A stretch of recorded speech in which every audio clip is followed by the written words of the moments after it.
এতদিন যৌক্তিক সময়ের মধ্যে জাতীয় সংসদ নির্বাচনের দাবি করে আসছিল বিএনপি।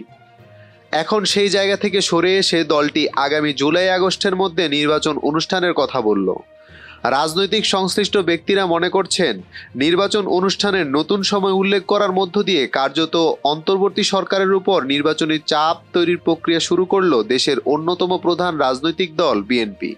তবে তাদের এই দাবির সঙ্গে একমত নয় জাতীয় নাগরিক কমিটি। ভিন্নমত রয়েছে জামায়াতে ইসলাম ও ইসলামী আন্দোলনেরও। গতকাল মঙ্গলবার আনুষ্ঠানিক সংবাদ সম্মেলন করে বিএনপির মহাসচিব মির্জা ফখরুল ইসলাম আলমগীর জুলাই আগস্টের মধ্যে নির্বাচন অনুষ্ঠান সম্ভব বলে উল্লেখ করেন। তিনি বলেন, নির্বাচিত সরকারের কোনো বিকল্প নেই, এটা গণতন্ত্রের জন্য সবচেয়ে গুরুত্বপূর্ণ বিষয়। আমরা মনে করি এ বছরের মাঝামাঝি অর্থাৎ জুলাই আগস্টের মধ্যেই নির্বাচন সম্ভব। এ কারণে আমরা সরকার, নির্বাচন কমিশন ও রাজনৈতিক দলগুলোর প্রতি আহ্বান জানাচ্ছি, দেশের বৃহত্তর স্বার্থে এই বছরের মাঝামাঝি সময়ের মধ্যেই নির্বাচন অনুষ্ঠানের জন্য ব্যবস্থা নিতে পারি। জামায়াতে ইসলামী ও ইসলামী আন্দোলন মনে করে, কাঙ্ক্ষিত সংস্কার ছাড়া তড়িঘড়ি নির্বাচন অনুষ্ঠান হবে আত্মঘাতী। এর মধ্য দিয়ে আগের ফ্যাসিবাদী শাসন ফেরার পথ সুগম করবে।